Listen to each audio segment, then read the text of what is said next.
everybody. I'm Elisa, the Funky Latina, and welcome to Let's Hear It. This is where I interview fellow music lovers as well as artists I'm currently listening to. Tonight, I'll be interviewing Conny Franko, a rapper from Omaha, Nebraska. So, if you have any questions, send them over and I will get to them at the end of the interview. In the meantime, I'd love to see where you're tuning in from, so drop an emoji in the chat to represent your city. All right, please welcome my guest, Conny Franko. Let's hear it.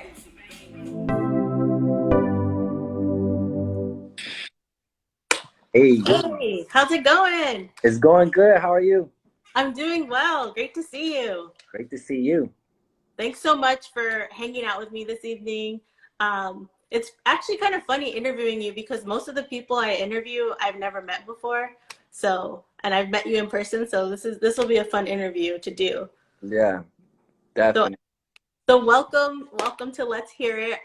For anyone who's not familiar with you, could you just, introduce yourself, tell us where you're from, where you currently live? Yeah, my name is Conny Franko. My government name is Brenton Michael Gomez. I currently stay in Omaha, Nebraska. I just got back from a tour, and so I'm just slowly finding a new home here in my hometown. Nice, that's awesome. So you grew up in Omaha? Yeah, I grew up in Omaha, Nebraska. I spent a lot of time traveling though, all over the country and kind of all over the world, but this is my home. And so yeah, downtown. Nice. So can you talk to us a little bit about your musical journey and how you got involved? Yeah, for sure. Music to me kind of started off with language. Like always kind of wanting to be able to say something that maybe you couldn't say out loud to the people around you, depending on like how your household is or shit that's going on in your life. And so it started with language, and then from there I started kind of writing poetry. Then I got into more hip hop and kind of started hearing how people would make narratives in their songs and intrigued me. And so that's kind of when I started as like, all right, well, I want to make songs and I want to tell stories too. So that's where I started kind of getting into making tunes and using language to tell my story. Yeah, absolutely. I think that's like one of the best things I love about music is it's storytelling. It's, like you said, conveying a message. Maybe you can't convey it, by just telling somebody, but through a song or through a rap or through a poem, you actually feel the message. You don't just hear it.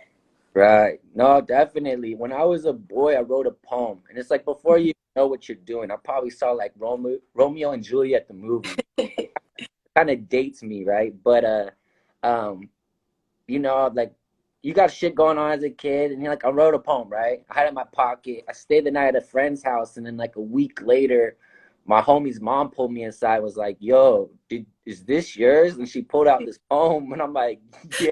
He was like, yo, this is really good. You should try to get published. And I was probably like, I don't know, 13 or something. And so it goes back to that date. But yeah, as you get older, you get more comfortable, and you want to, then you're dealing with the mechanics and then not only the content, and you just kind of want to start making tunes and jams.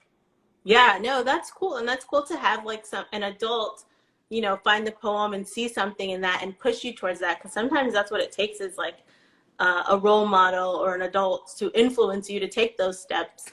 Yeah, definitely. It hit me differently, and my homie brought it up the other day. He was like, "Oh, remember when mom found that poem?" And I'm like, "Yeah, that shit was like it was very validating, Yeah. because with language, even to this day, I write shit, and I'm like, is this hot? I'm like, yo, it's hot to me. That's what's most important. Yeah. But you're questioning like, yo, is this good? Is this art? And it was cool to have the homie's mom like bless me with the courage. That's awesome. So, how do you feel like, growing up in Omaha and your background and culture impact your creativity? How does that play into it? I feel like it's unique here. Like I'm Omaha, Nebraska. I'm Chicano.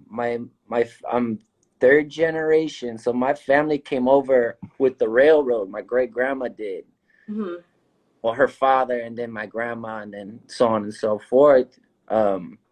So like, yeah, like got a white father, but I don't know him. He left when I was younger. So it's like these mixed things. And like growing up on the west side of the city where I grew up, and south side, it's like the south side is Latinos. The west side's like more like the suburbs, and north side's more African American. So all this starts to pull into this melting pot of like kind of like this multicultural kind of way of looking at life, you know? And I feel like that has a great effect on, you know, the way I perceive things. I perceive culture and society, and then also like how I use language.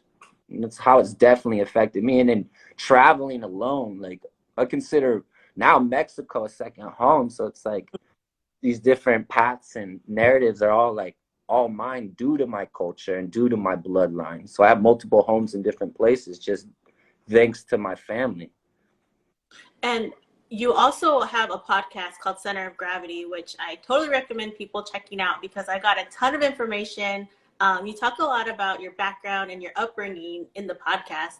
And a lot of it, you talked about, you know, like your grandparents' journey that you just mentioned. What inspired you to talk about that on the podcast and to share your story? Well, we're kind of like trying to set with the intro to Center of Gravity. We were trying to set like kind of like give you an idea of who the host is, and then an idea of the makeup of the city, and give you kind of like what it's like here. Because when you travel, or even in Nebraska itself, it's like, where are you from? It's like going from Omaha, Nebraska, like where? And you're like, and then even people in Omaha, they don't know, you know, like they don't know how multicultural it is, or like how people's narratives are. We look at someone, we're like, oh yeah, this person's from this side of the city or this or that. It's because it's a small how it is. And so with the podcast, we were really trying to give you context to like why I am the way I am and why on the things I can speak on. Yeah, no, I think you did an excellent job of that because I grew up in Southern Arizona, a super rural community. And so hearing you talk about how small it is and the community impact, and even just like the journey of your grandparents and your mom specifically, there was a part where she talked about how she lost her Spanish. And that was like, I don't speak Spanish fluently. I speak Selena and I speak reggaeton, but I'm not fluent in Spanish. And part of that was very similar to like your mom's upbringing, where my parents wanted us to know English. They wanted us to, you know, be able to go to school and know English. My parents are bilingual, but how did that make you feel? You know, like hearing, I'm sure you've heard that your mom tell that story before, but like, how did that impact you? Well, yeah, like with my mother, and I noticed this as like I got older, it's like it was economically the way that my family looked at it, it was economically better to assimilate to a culture for, you know, like to be able to maneuver and have some kind of mobility, you know. And what happens is, due to nationalism and due to the cultures we live in, we lose our tongue. And like my mom really never learned it, and then my grandma, like, she quit speaking. My grandpa's Spanish, like I've always known him as a Spanish speaker, but he speaks some crazy ass Spanish straight up. But as a kid, great grandmother didn't speak English at all. Like when I'd go see her on the south side of the city, it'd be like, oh, we're gonna go see Wella. And it was like, yo, like she didn't speak any English. So it was like, oh, okay. And then after my great grandfather had a heart attack, he didn't speak English after that either, only Spanish. For me, it's like language. It's like language with English. Like you lose a piece of your identity. So like I was like, well, when I was thinking about going to school, because when I got out of high school, I was like, yo, I'm gonna play music, I'm gonna travel, I'm gonna do all this. And by like 23, I was like, you know what, I'm gonna go to school for his language and study Spanish academically. Nice. And that's when I started realizing and knowing that, yo, if I want to like preserve some part of me, I need to pick up this language. And learning a language is fucking a gnarly journey. And I praise anyone that's bilingual. And I've met people who speak 5 languages that are like, wow. But yeah, it just reflected that, like, you know, you kind of rediscover who you are because of the way that the system works. And it's okay. It's like you should be proud of yourself no matter what. You should love yourself no matter what. But I'm okay too being the person that goes through the longest learning curve ever to be able to like survive in Mexico or in certain neighborhoods with Yeah. Spanish. And some of my homies don't speak any English in Mexico, and we get along just fine, you know. Yeah. And last time I was down there, like a month ago, they were praising me and like, dude, your Spanish is better than the last time you were here. That's Thank you. awesome. And I know it's terrible, but like, yo, I've been there. Like, I want to learn Spanish, and then been there walking down the street and like some fucking ghetto and be like, yo, like chopping up my homie, like, oh shit, like I'm actually doing this, you know? It's like learning magic, you know? Yeah.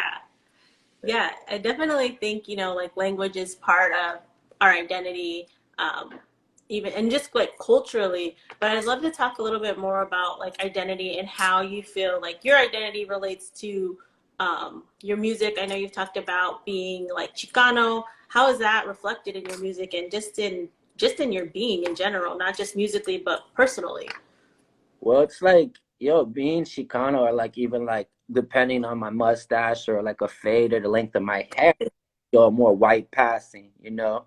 But what it is, like, it's it's it's just how I perceive life, you know, and like what I experienced. Like I grew up, you know, like I said in the podcast, like I grew up eating like tamales and tacos and fucking having my tortillas burned by my grandma and having Mhm.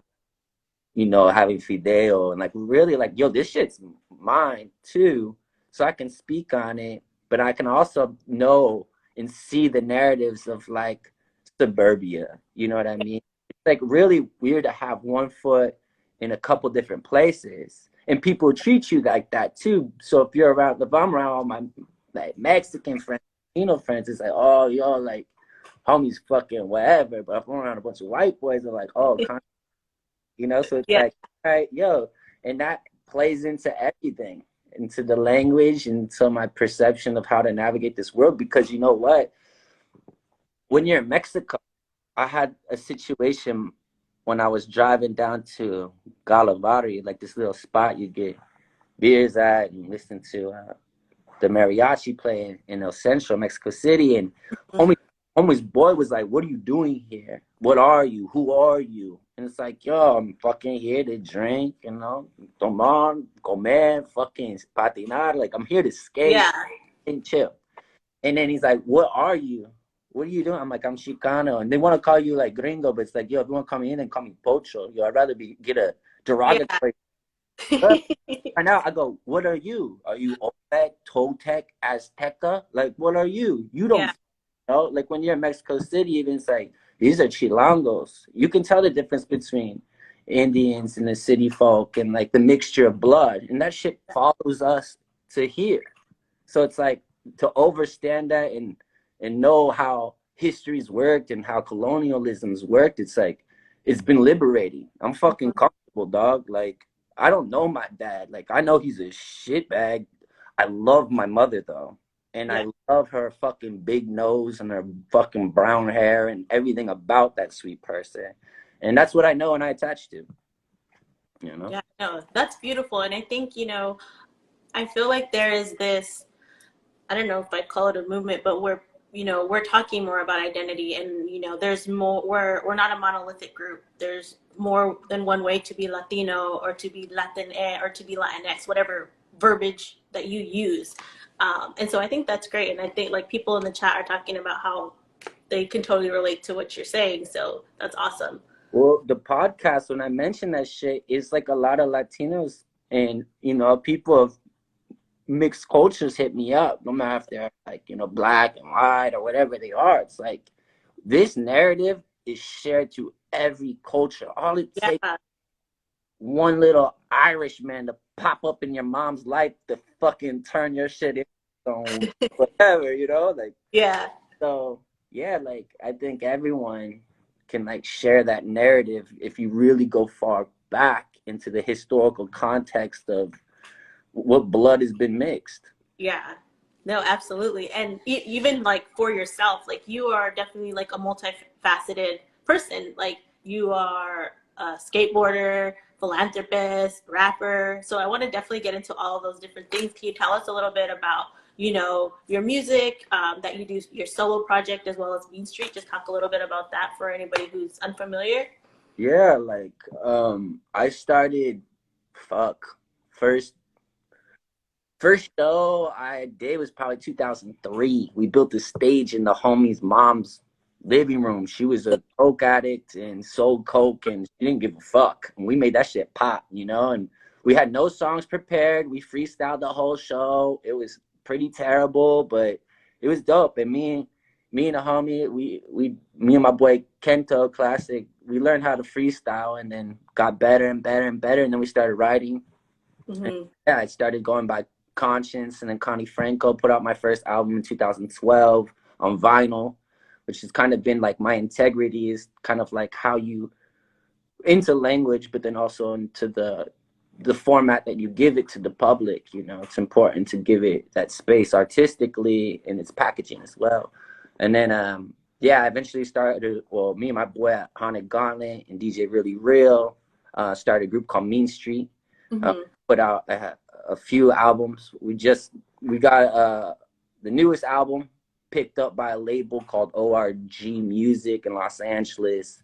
Our vinyl comes back in February, so that's like the project's coming out. But yeah, like been making music for a really long time, and literally the only reason is because I fucking love it, yo, and I love language. I really don't give a fuck if shit pops, because the shit I make is more, it's like you kind of have to dig into some of it. I think like the Connie track that you kind of had there, it's like digestible for the most part, but some of the shit I don't give a fuck. Like you bump it, you bump it. If you don't, then like miss me, dog. Like I'm still gonna, but I love it.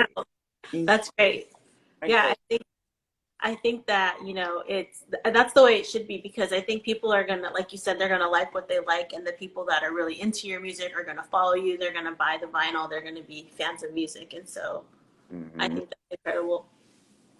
Yeah, music's been like, we waited a year. Like iTunes was just coming out. Like this is how old I am, like it's like, like we could put the album out, not even digitally at the time. It was like CD or something. And I was like, let's wait until we have enough money to put out, at least a few hundred records. Mm-hmm. Like, by the time we screen printed the covers, we printed the inside inserts ourselves. The vinyl itself was like, like high quality vinyl is about 180 grams, 160 grams. This vinyl was like 100-gram vinyl. It's like floppy as a motherfucker. it was like a paper towel, like whatever, but we gave it that life,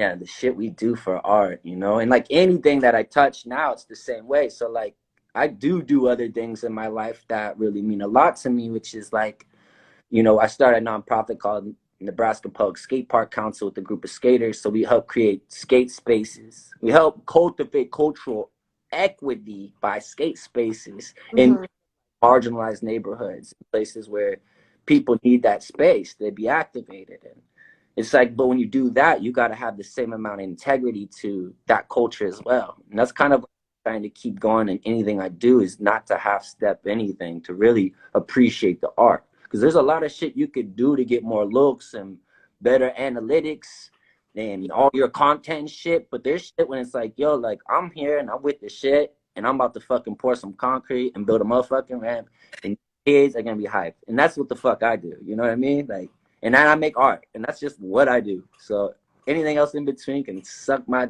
dick, like for real.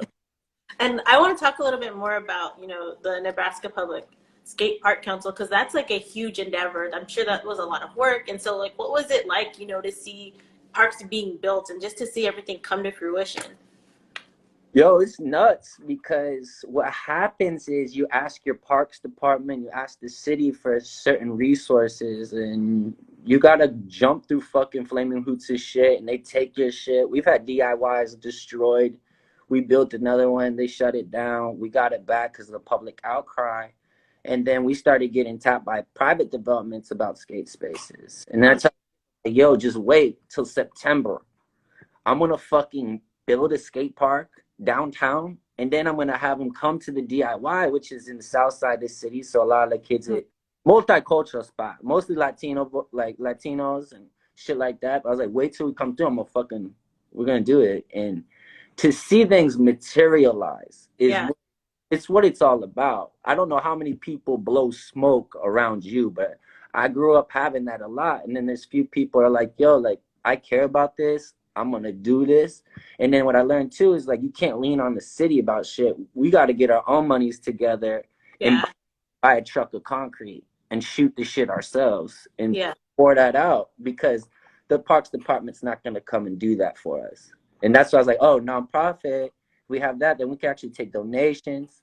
They can write off 90% of their donation. So, and then get the look like, oh yeah, supported this skate scene. It's like, yeah, you did. Thank you. But, you know, some of us are actually out there like making it pop. So seeing it all happen was a dream come true. And it's like the hardest 3 weeks of my life, month of my life. I've never done so much physical labor, and I praise any sports parks for a living, but it was dope, yo. Like, when I'm dead and gone, you'll be able to go to 20th and Dorcas, and you'll be able to go downtown, and they'll be like, yo, my hands touched that shit. My third full length is, I left one of those records in the quarter pipe for nice. So I'm in there forever, you know? Like, building pyramids like the Mayans and the fucking Aztecs, dog. Like, for real. No, that's dope. It's like, you know, to see something from the beginning all the way through, and you know, it's not easy, and to stick with it, and then not only for it to be there, but to be there forever for future generations to use it and appreciate it. I think that speaks, you know, to your character and your hard work. And so congratulations. That's like when I remember when we first met and you told me like, oh yeah, I have this nonprofit. And then I did my research. I was like, oh shit, like this is legit. It's a lot of work. Yeah. And it's like more work than, it's like I could be doing more. And it's like little things. That's what I had to tell the mayor, was like, yo, a skate space can be literally a little ramp, a curb, and a little box. And that will literally give people joy. You know, if I had some other thing that I was into, I'd be doing the same shit to give that life. But skateboarding and language and music, that's my shit. So I'm gonna go play the motherfucking games that the city wants to do to make the shit happen. And it's been a learning experience, and it's also cultivated like crazy beautiful community. And then also like a bunch of new homies and new little, like I'll be chilling at the DIY and it'll be like a 10-year-old, 15-year-old, 33-year-old, and like me. And I'm like, yo, this is what my life is, because we all love, you know? It's fucking weird, but beautiful. That's awesome.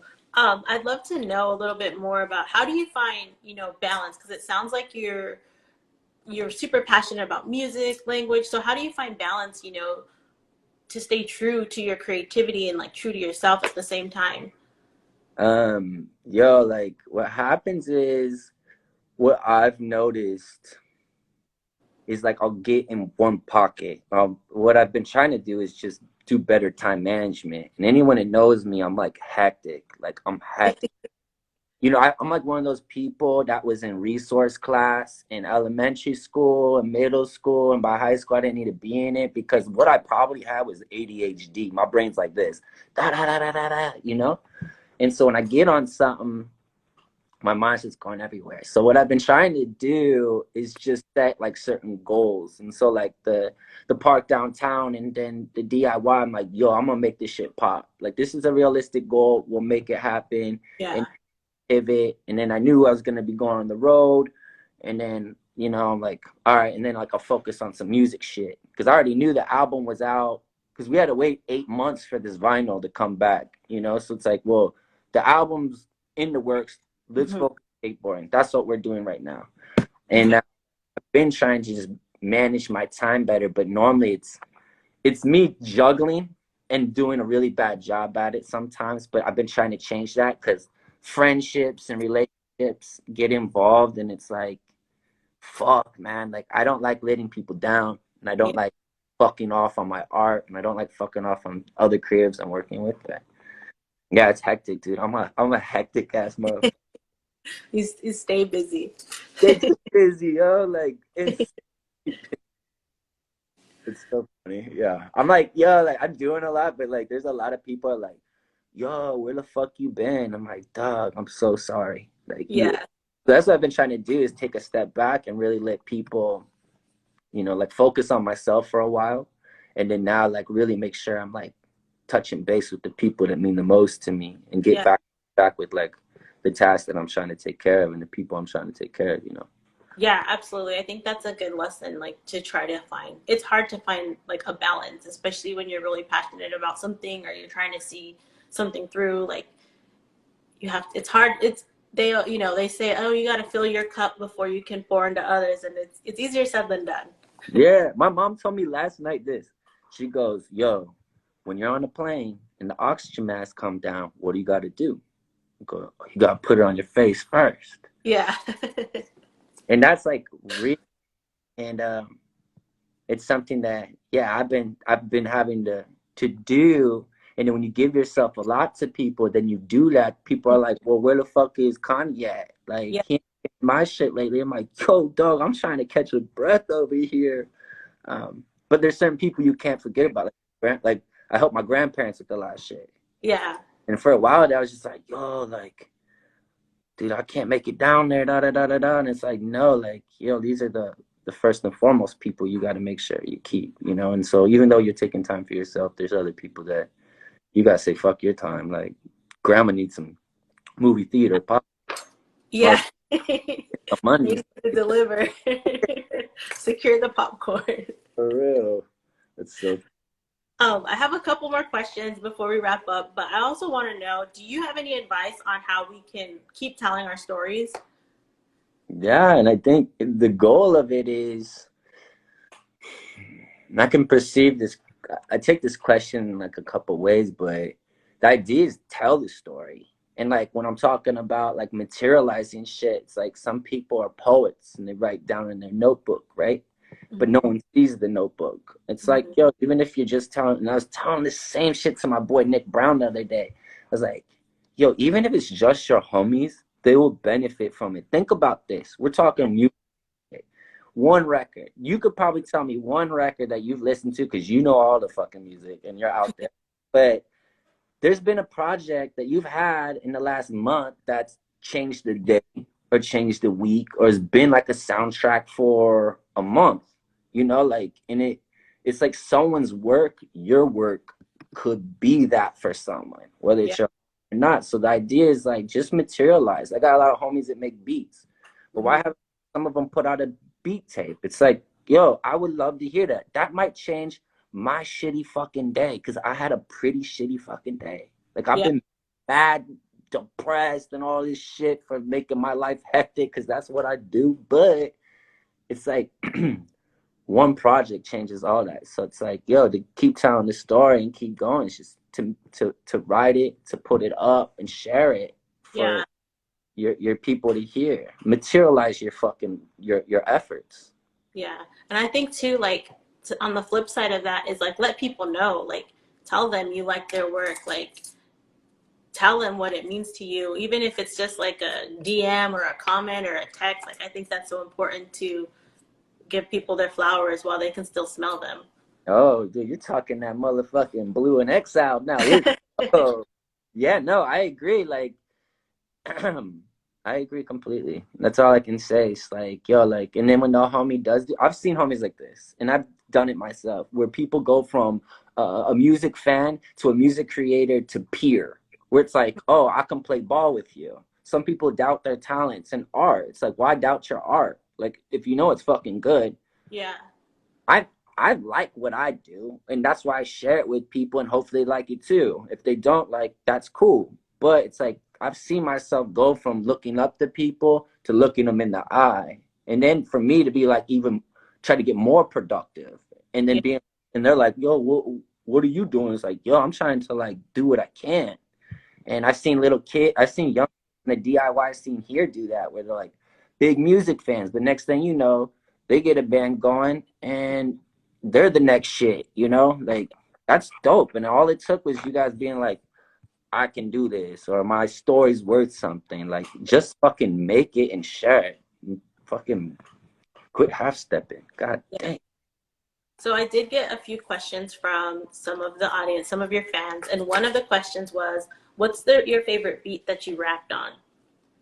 Oh, shit. Favorite beat I rapped on? You know, I couldn't do that because like what's unique about me is that a lot of like most of the music, almost all of the music, if not all the music I make is my friends. Like I don't I've probably bought like 2 beats from random people in my lifetime.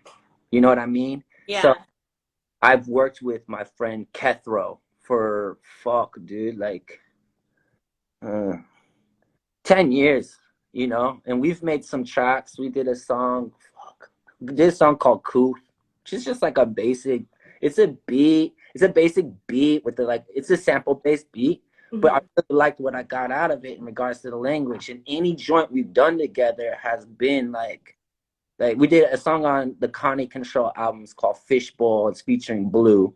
That's one of my favorite beats, you know, but that list can go on and on because like my boy Adam, how Haunted Gauntlet from Mean Street, he's like, dude, he showed me beats when I got back. I got 4 beats from him at the start of the month and recorded 4 songs in this month. Oh, and wow.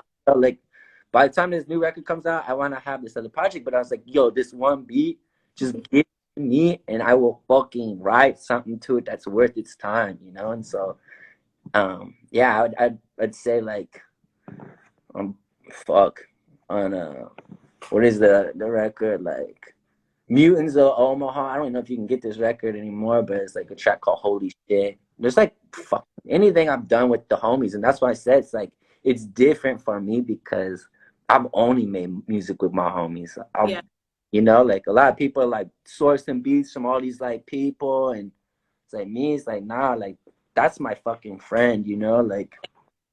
But, That's dope. While we're talking about music, I'd love to know what are 3 artists or 3 albums that you would be like the soundtrack to your life? oh shit, yeah. That's a hard one, but what album? It could be albums or artists or even songs, just 3 of them.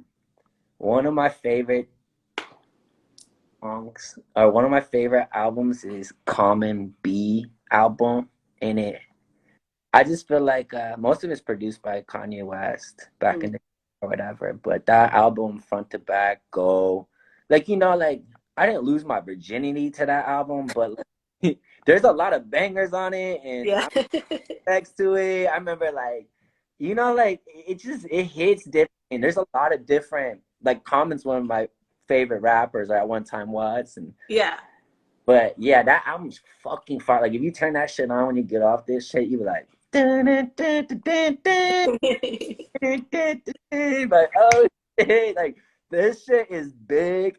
And he said like might have got a little head, but I wasn't really cheating. Like, god damn, you're tripping, right? I guess that sense to me because I've heard it like, yo, you could be physical with something, this whatever, but when you build that thing mentally with someone, that's when you're really cheating. Whatever. So I go that, and then Below the Heavens by Blue and Exile. I fuck with that. That record really touched me a lot. Like very like I used to ride. I rode the city bus in this little town for 8 years. I didn't have a car. I just fucking rode it and like treated it like I was in some big city, and I learned a lot on the bus. You know, it's like a sociology class on the fucking public transit, and you know, we did a record called Don Quixote's Lance, and on that shit we got a joint called Life in Transit, and it's about riding the bus and whatever. And then another joint would be like Trilogy by Eddie Gomez, and Eddie Gomez is a bass player, and he used to be the bass player for a pianist named Bill Evans, which is like my favorite jazz pianist, or one. And yeah, there's a track on it called like "I Loved Once" or "Once I Loved," and it's like the most beautiful song ever. But yo, you already know what it is. Like we could rap on that shit all day. It'd Yeah. be like Nas, like Lost Tapes, you know, like do rags, no ideas original. Like I could go on and on and on. That's I think what something that's so like beautiful and incredible about music is it's tied to memory. So you hear that album, you hear the Common album, it takes you back to a place, or Oh you like I there was albums that like got me through the first lockdown. Every time I hear it, it reminds me of that, and so I think that's like why music is so powerful and it's so like it's a universal language. yes, yes, yes, yes. All right, so I talked to my homie Nick Brown yesterday, and it goes from talking about, oh, dog, I'm feeling this way. He's like, my bad, blah, blah, blah. And then we start talking music, and it's just like, oh, yeah, like, Raw Digger's voice is sick. And he's like, oh, yeah, this joint. I'm like, and then I'm like talking about certain Nas joints, and like, we're going back word for word off verses, like, you're the man, and I was like, yeah, like, homie said, I seen a dead bird flying to a broken sky in this verse. And he's like, quotes it. And then he's like, yo, what about this joint? And then I'm like, yo, I can't talk to too many people like I can like you, because we're so enthralled by it. And a lot of language and how I grew up is like, when you put a joint on, no one would talk. It's just like, yo, it was more like rap shit, but goddamn, like, yeah, I don't know. I geek out. Like, that's what Yeah. it do. When you're not around people that are like on that same shit as you kind of like detach. You're like fucking Peter Pan and Hook when he's back in the regular world. He has to go back to fucking Never Ender Land and learn how to again. And the next thing you know, you're bangarang with your homies and you're talking about rap verses that you always knew, Yeah, no, absolutely. I think yeah, that's why I love music. I'm not like a musician or anything, but it's like I said, a universal language. It's the way it makes you feel, and it's incredible. And I can't wait to go back to live shows. Yo, that's where I met you at. And like since then, like my communication with you has been like, yo, what did you go see? And it's like Yeah, insane, like the diversity and the level of shows you're going to. Yeah, really, really impressive. And we forget live music pretty easily lately because of the pandemic. yeah. You've been staying out. Yeah, I'm like anytime I can get and being in Phoenix, Arizona, we don't get as many shows, but I think now that we're growing so fast that we are getting a lot more music. We're getting a lot more diverse shows. So major tours weren't stopping here before, and now they're like, oh, okay, Arizona's all right.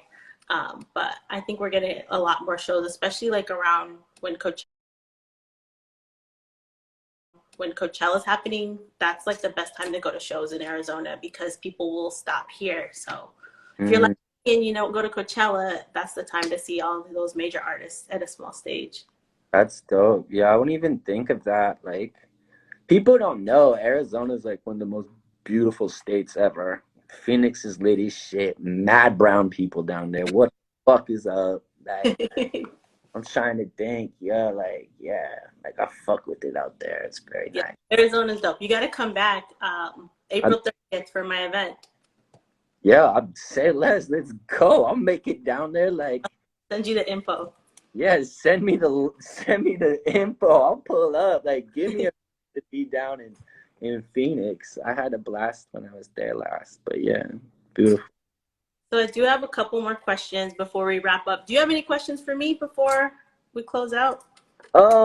Yeah, like where did your love of music start? And has it always been a mission to attend as many fucking shows as possible? I agree, because some people you're not a musician, or maybe you haven't tapped into what your potential in that realm, or even know that it's there. Maybe like that's what I believe for most people, but like you respect it an ungodly amount. So like, what brought you to your? Music, it's always been like a part of my life. Like growing up, I played the violin and the clarinet when I was younger. But So it's you always, just being like in a Latino family, it's a part of everything. And like my music love for music is, so I have two older brothers, and so like one brother will be listening to DMX, one brother will be listening to Weezer, and so I learned how to appreciate all kinds of music.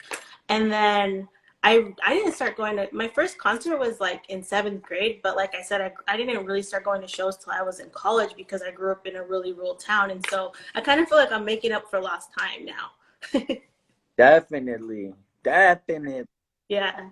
That's beautiful. And what better way to spend your time with your friends to go see a live show? Yeah, for sure. Like I went to, like I remember going to like a show almost like 4 out of 7 days one week, and I was like so tired. But like once you're there, like there's nothing like live music. Like it gets you energized. It's like it's almost like a form of therapy too. It's like, you know, I feel like incredible when I'm there. You're not thinking about other things. You're just like in the moment.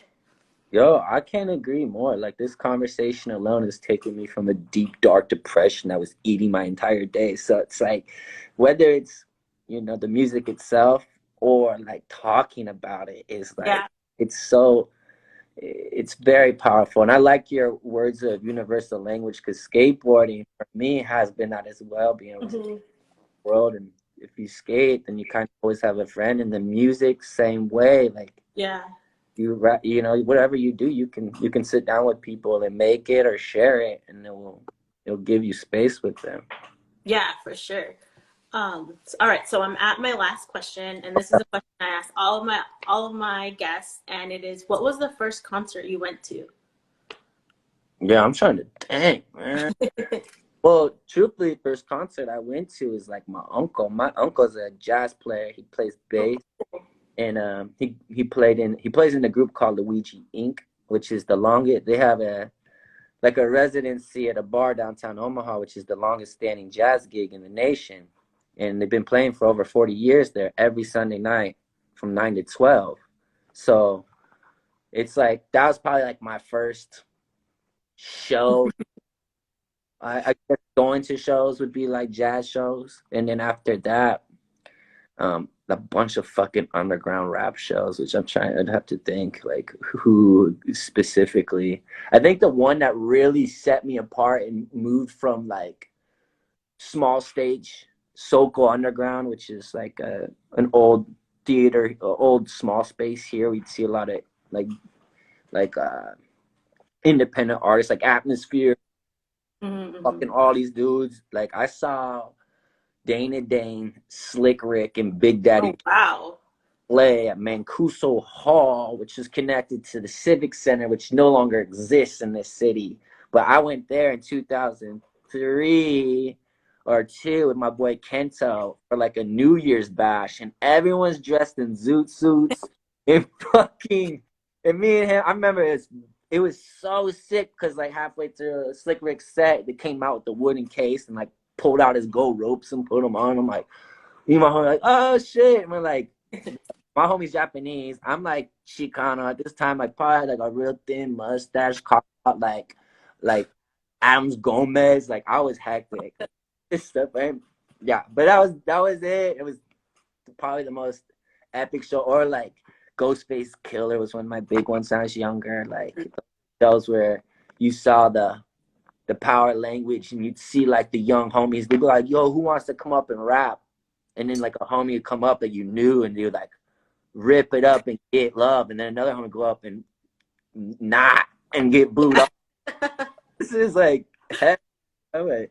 So yeah, I'd say jazz shows at first, and after that was like a lot of independent rap shit. That's awesome. That sounds like you also have been to quite a few shows, so that's dope. So before we wrap up, are you working on any projects? Where can we find you? How can we support you? Yeah, I'm working on, well, like I said, I have a new record with my group called Mean Street. It's coming out on like a 12-inch record. Has a beautiful gatefold in it. It really is beautiful. I'm excited to share it with everyone.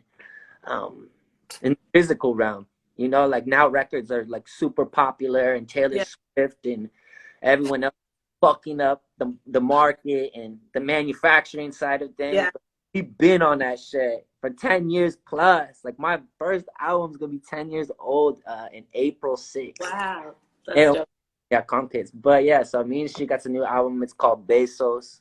It's all about the power of a kiss, and you know, its beauty and its disease and everything in between. You know, like forehead kisses, the nose kisses, to like everything in between. And then I work on a live record with my boy Kethro and my boy Mitch Jordan. So a lot of projects. Mean Street, we're trying to wrap up another record right now so we can get it into manufacturing. But the first thing to look out for will be the Bezos album by Mean Street, and we're dropping a single, not from the record, but a single in general called Hungry on the 28th of January. So plenty of shit. You can find my music on Spotify and Apple Music under Conny Franko or under Mean Street.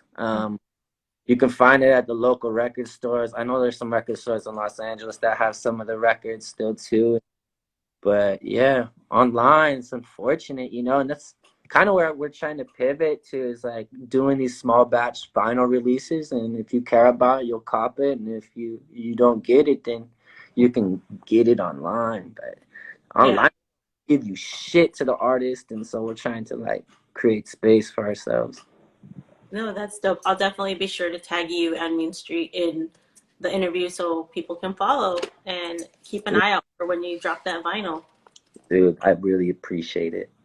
Sure. Well, thank you so much for hanging out with me this evening. I could talk about music all night long, like Lionel Richie, but I'm gonna call it a night. Hey, no doubt. Well, it's good to see you again. Thank you Yeah. for you. It's really an honor to be in this space with you and to share some language. So have a good night. Yes. Thank you so much. Sending you paz, love, and funk. Have a good night.